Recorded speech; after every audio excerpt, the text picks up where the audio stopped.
It's a great question, and let me answer that first by setting a context. So the context is that the Gulf already exports a lot of oil to Asia, as you mentioned, right? So for some context, Saudi Arabia exports about 70% of its oil to Asia, and in comparison, 11% to Europe. UAE exports 85% of its oil to Asia, 3% to Europe. So you can see that already before the war, it's already very oriented towards Asia, the Gulf states. Now, in the short term, what will the war between Russia and Ukraine do? In the short term, you're absolutely right. There's demand for Gulf oil in Europe because of some of these sanctions and self-sanctioning that's going on.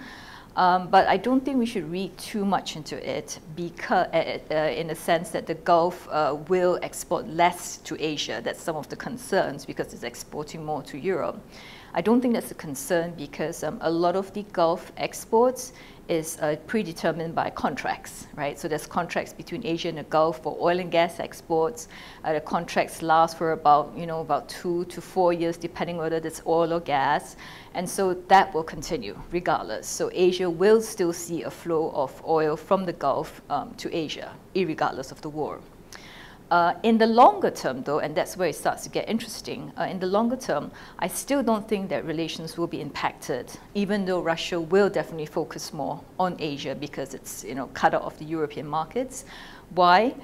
Because in Asia, there are long-term trends that say, number one, there is very slow transport electrification, which means that oil will still be demanded by Asia for cars, for motorbikes, etc.